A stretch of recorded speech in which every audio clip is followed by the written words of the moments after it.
Hello, and welcome to Studio 415. On today's show, you'll get to see the work and talent that is going in the fall musical Matilda.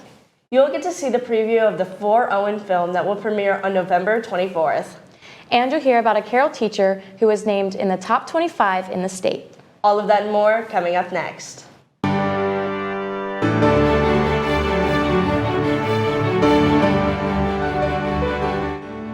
Made happier by giving him a cool cat. Some people don't even know there's a musical at the school, even though we put posters up and everything. Oh, welcome in. Here we are.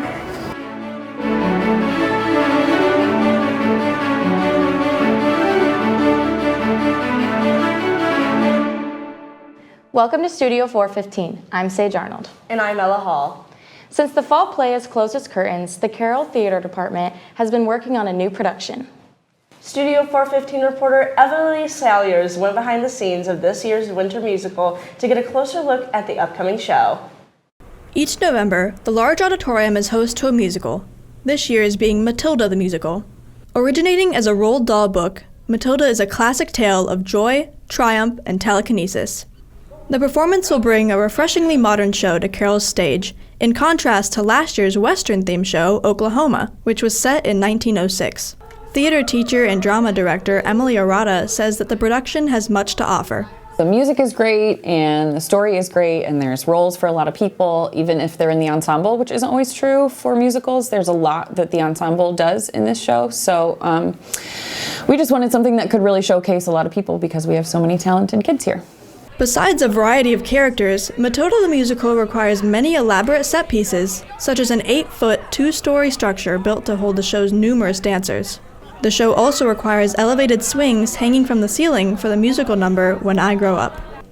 An iconic trait of the musical is the telekinetic powers of the young female heroine, Matilda, which play a key role in the story.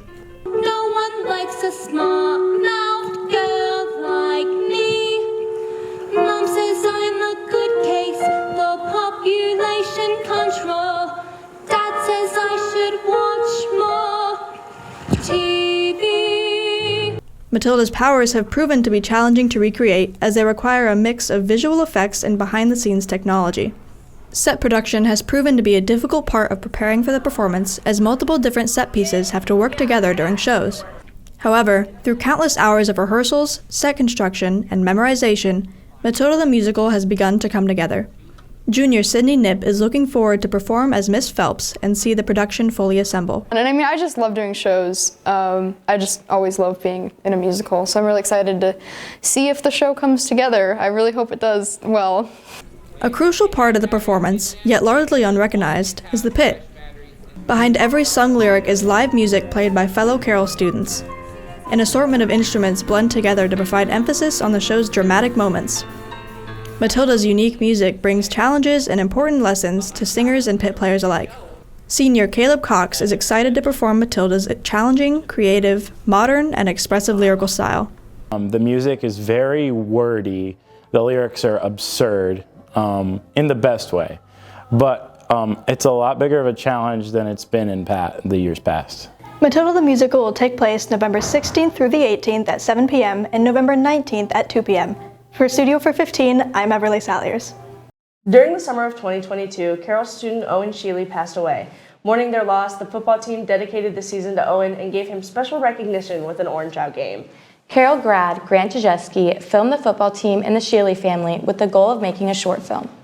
That film is finished and will be shown at Carroll in the large auditorium on Friday, November 24th at 7 p.m. and is free to attend.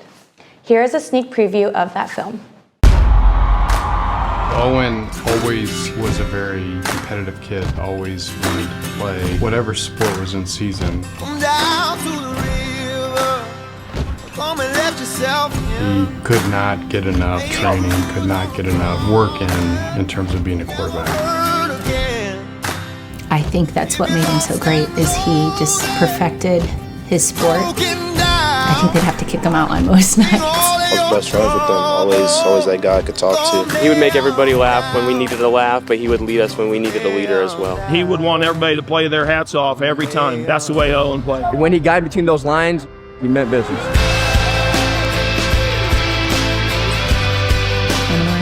sports, as hard as it is, I know Owen wouldn't let us anywhere else. And he'd say, Mama, you better be cheering for my boys. And we're there cheering for his boys. I remember talking to some guys before the season even started. If we go into state, it'd be a 13-0, so 13-0 for Owen. Those boys are family. They've never left their side. They're playing for Owen. And after the game, they sweaty and stinky, and they come love on us and say, Mama Sheely, this is for you. I love you.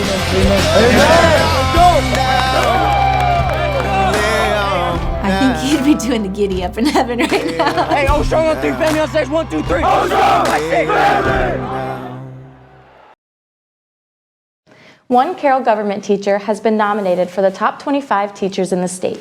Studio 415 reporter Samuel Armstrong spoke with the teacher to discover how much of an honor it is. Each year, the Indiana Department of Education, also known as the DOE, recognizes 25 teachers for their extraordinary performance. The DOE then selects one of those teachers as the Indiana Teacher of the Year to represent the state in the National Teacher of the Year program. School districts may nominate 2 teachers, one from the elementary level and one from the high school level. Carroll's nominee for Top 25 is government teacher Robert McCurr. McCurr has been teaching at Carroll for 9 years. McCurr was nominated for Teacher of the Year for 2024. He won Teacher of the Year at Carroll and was further nominated for Top 25 in the state.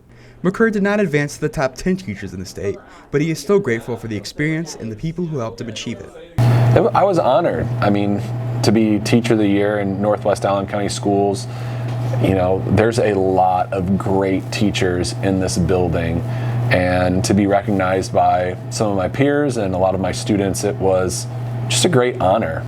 The award at Carroll is dependent upon teachers receiving nominations from both students and teachers, and letters of recommendation from teachers as well.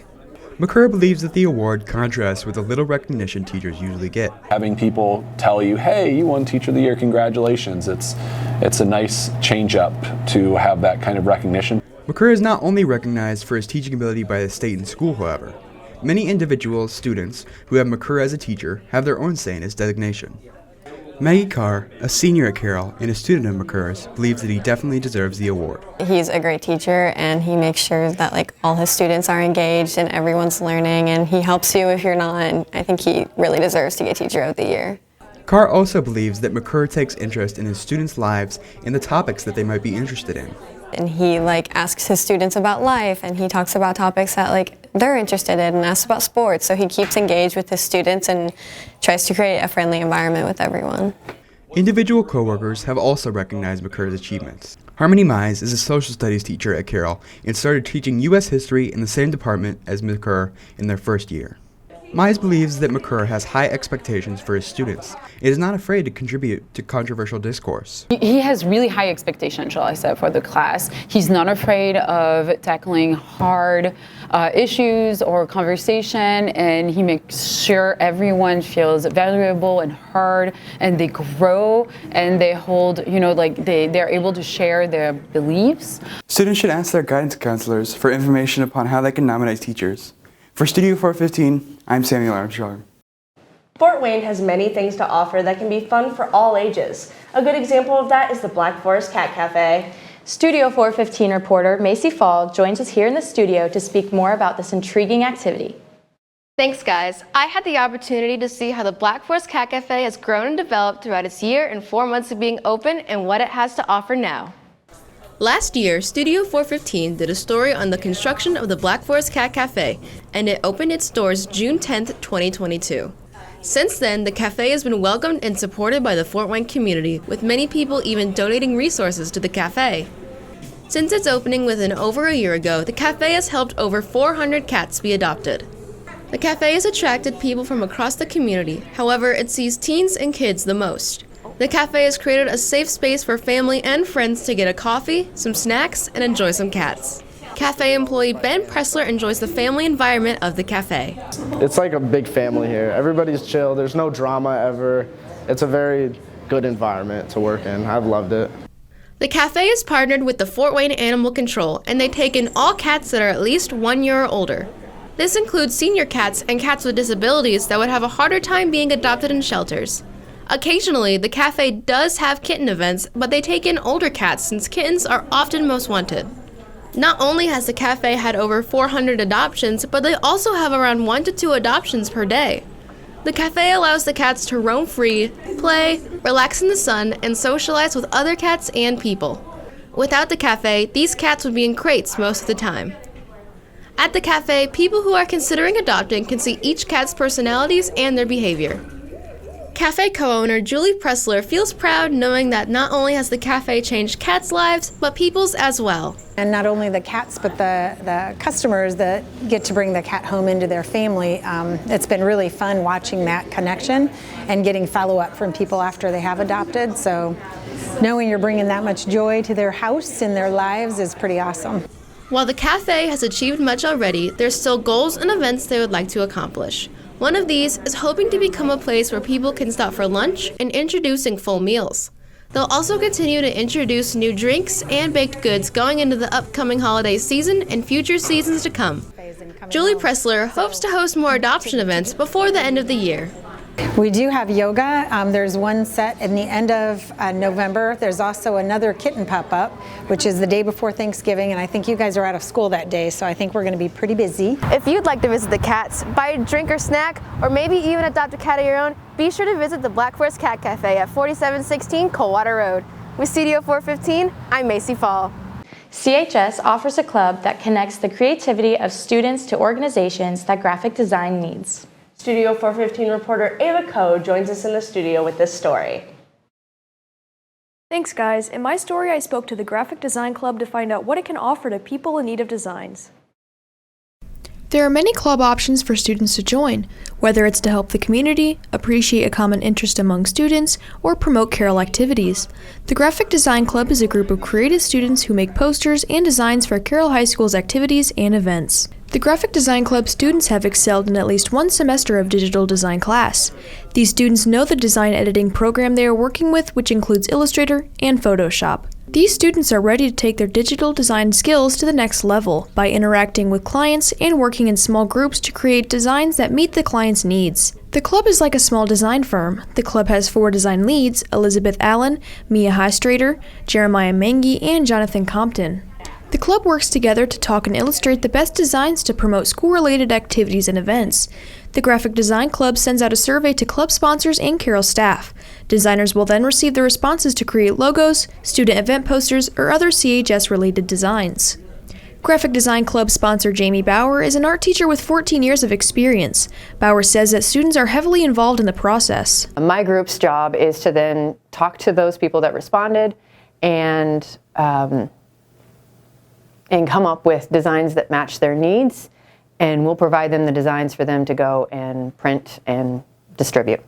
Senior and design lead Elizabeth Allen, who's been involved in the club since her sophomore year, enjoys the club and the community. I personally like working as a leader and talking to the people, getting more connections, and really I just like the class in general. Allen has designed socks for Maple Creek Middle School and Carroll High School. She has also designed posters for previous CHS fashion shows and is currently working on a certificate for Luke Miller's girls track and field team. Allen plans on continuing her digital design passion after high school doing commission work. Graphic Design Club is only open to the students who have taken at least one semester of digital design. For Studio 415, I'm Ava Ko. Hockey is hitting the ice and girls basketball is hitting the court. Jaden Householder and Chase Roberts are back to bring you this week's Charger Sports Center.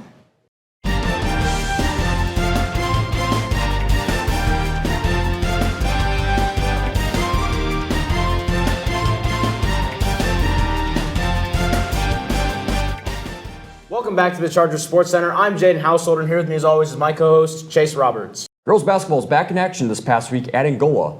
The Chargers are coming in with their first win of the season, 55-27. In this game, Jersey Paul finished with 12 points, Ava Myers and Maddie Gothorpe totaled 9 points each, and Lily George finished with 23 points and 12 rebounds. George also extends her double-double streak to 2 games. The Chargers' next game takes place tomorrow, November 16th, here at Carroll.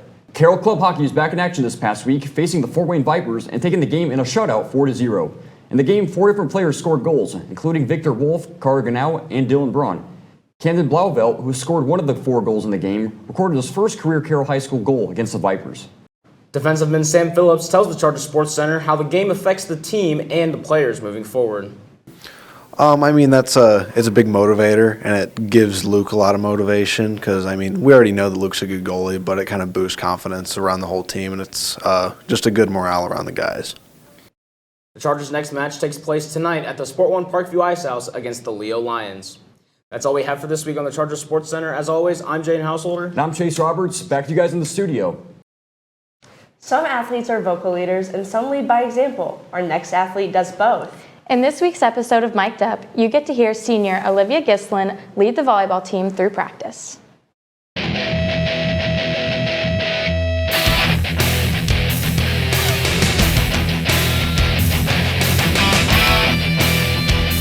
I'm Olivia Gislin, mic'd up with Sage Arnold, and it's going to be a good day.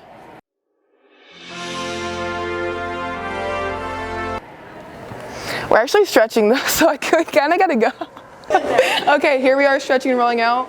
I'm not farting, I swear. This is Lola. She's a showgirl. It sounds like you're farting.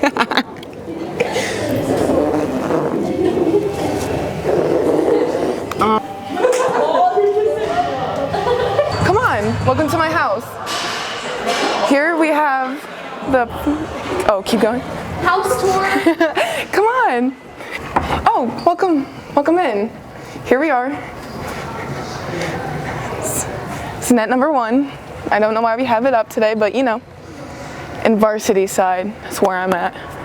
Wait, so can her headphones hear? Yeah, like I'm talking to her. Like, oh.